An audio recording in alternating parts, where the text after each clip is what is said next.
Good morning, everybody. Today is Friday the 19th of June, so it's the end of week 8 for us here at school, which leaves us only 2 more weeks of the term to run. And as we sent out earlier on in the week or late last week, there have been some changes to how the school operates from the start of this week, and then we get another change which will come into force at the start of term 3. Some of the changes don't really apply to our school. However, there are a few things that we've been able to plan around, and just to keep you in the loop, they would include our school photos. There's been a restriction on how school photos can be conducted in school. We had planned on having our photos late in March, but clearly that was delayed, and we've now requested another photo date to be scheduled during term 3. At this stage, students are cleared for photos. It would appear that adults won't be involved at this point, but that may change as we get a little bit closer along. I spoke last week about student reports, and the teachers are furiously working on those, and they will basically be a front and a back of a sheet of paper, just with English and math comment, without the A to E's we traditionally have, and then a general comment as well as some attendance information that will be put on there. We are hoping to have a version of parent-teacher interviews, but the current advice we've got is that we should only be engaged in essential meetings with parents, really that we're around wellbeing issues or perhaps some behavioural concerns that we might be talking about, but we're not really sure how we're going to manage the parent-teacher interviews, but we're very keen to do whatever we can to make that happen. So I've got the executive with their heads together to try to come up with a plan that's going to work for everyone and keep everyone safe at the same time. And still the messaging we have is we want school to be as perfectly normal as we possibly can. It is just those off-site adults that we're really working hard to have some really good planning around.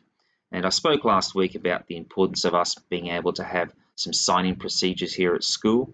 The department has required us to collect information from visitors to the school site. So that doesn't include the preschool parents who are taking children up to the preschool, or those support parents that help us with transitions as we'd initially thought. But it does apply to contractors that come to school, and would also apply to parents that come to school to have meetings with teachers regarding a variety of things. Basically, the form has to be signed with a phone number, an email address, and a date, and it outlines a number of procedures we have at school. We're not allowed to shake hands at the moment, and really requires people to have a good understanding of hygiene and hand washing practices. I guess the other reason for those forms is it means that should the Department of Health be required to do any contact tracing, it would be very easy to work out who'd been on the school site for any period of time, or who'd been in a location with maybe some of our staff that was a little bit more intimate, perhaps in the same room, that type of thing. So we're working through that, but no great implication for everyone else, because the gate arrangements, they do look like they'll be continuing through into term 3. We actually don't have an end date for that at the moment. The department has just said that they will be considering that as part of what's next. The good news, though, is that we are able to do sport in a little bit of a different way to how we've been approaching it over the last 10 weeks. So we can't have contact sport, which in my mind would include something like rugby league or tackle sports, but the sports we can be engaged with fairly simply are soccer, netball, and touch football. So we have had Miss Henning has signed all the paperwork to get us enrolled in those PWSA sports for next term. It will be a gala day approach, so we're not going to be going every Friday for the whole of the 10 weeks. There will be some days where all the teams come together. So it looks like we'll have out of school sport maybe 4 or 6 times, something in that region. But next week we're going to start the trials, the selections, and training will happen at school. And from Monday we're going to be moving to a more traditional lunch arrangement. So at the moment the students aren't engaged in football or soccer, even at a recreational level. They're engaged in more individual games, which they're doing a really good job of, but it isn't the way that generally our kids at school would spend their lunch times, and I think they're keen to get back to some of those more regular games, and we're keen to see them do that as well. So from Monday, we'll be getting back into sort of a netball, soccer type arrangement. Touch football would be fine in those normal sorts of games. We also have had some news about NAIDOC week. So normally NAIDOC week would occur at the end of the term, generally in the holiday period between term 2 and term 3, and that's why our school activities are at the end of term 2 or the start of term 3. This year, because of the level of disruption that COVID-19's caused, the NAIDOC committee has decided that across Australia, NAIDOC will be held between the 8th and the 15th of November. So we'll be shifting all school plans down that end. And of course, our hope is that we can have community on site by then, and so that the NAIDOC can include all of us. This afternoon, the students in years 3 through 6 have Zoom assembly, which they're very excited about. And last time it was well received. We had a few teething issues. We're actually moving on to Microsoft Teams for this afternoon, and the student leaders will be in the room just behind me with support of a teacher to lead the assembly in a slightly quieter environment. I'll be doing my bit from my office and then reading out the names of the students. They'll be receiving their awards in class.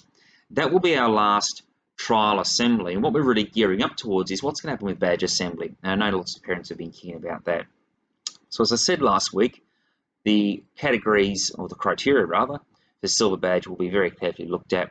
The students will be receiving a silver or indeed a bronze certificate based on the criteria. We will have the teachers presenting the certificates and the badges in the classrooms, and I will be at my end addressing the school and then reading out the names. We're going to get the teachers to take a photograph of every student as they get their award, sort of posed, I suppose, student's name. And then at the end of the day, we will turn that into class-based slideshows, which we'll publish on our school website, and we'll send the links out at the same time.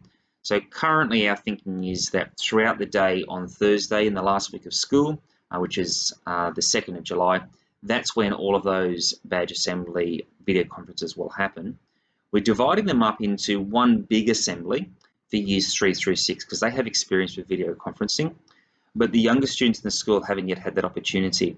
So we're going to have a kindergarten video conference, which would be maybe half an hour to present those badges, year 1 and then year 2, and we'll put that information together so that by the end of the term, my plan would be on the last day, I'll be able to publish perhaps late on that Friday afternoon the badge assembly photographs. Everyone can have a look at their child in those videos.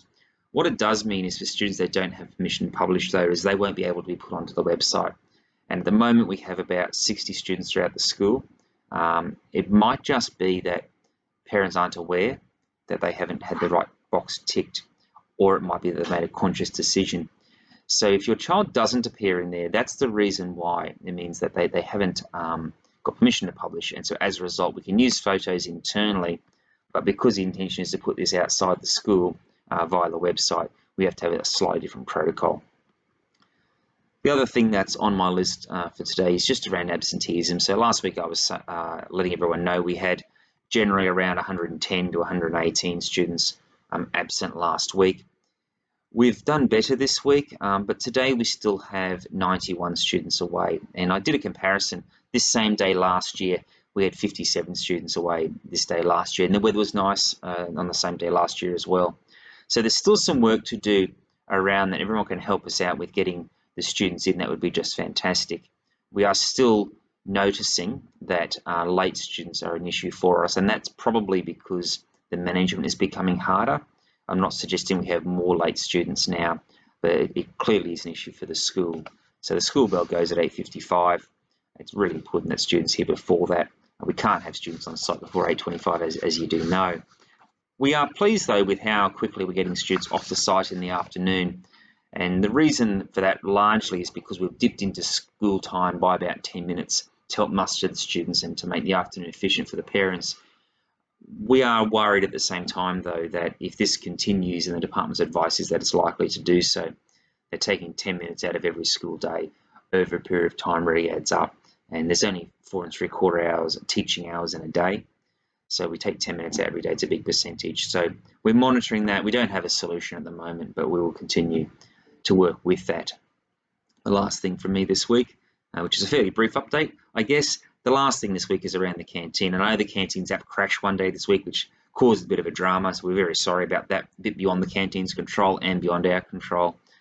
But sending the kids in with their lunch order in a plastic bag or an envelope or something with it written out with their name and the money on it, and for the kids to drop off the Canteen is how we're having to do that. Very, very important that we don't have parental orders over the counter, as we've spoken about before. So if the app isn't working, if you really do need to have it come in as a physical order, sending in with the kids is great. I'm still trying to help parents out at the gate, but there are some days where it becomes very hard for me to help parents with writing all of those orders out and with organising that, and to maintain the social distancing at the same time. So there's a few conflicting issues there for us.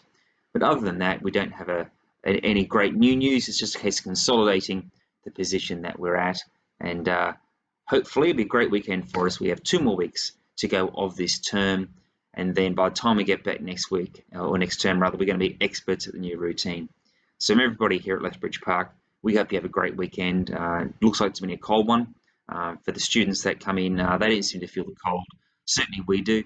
We do still have our normal supplies of jumpers, etc., that are hanging around. If people have got orders to do on our school website, up the top, you can make a payment. That's a really great way. If you click on that, you can make a payment to the school, send in the order with the kids, and that way we can process everything in a much more contactless way. So I hope you have a great weekend, and I'll send another update in the next week.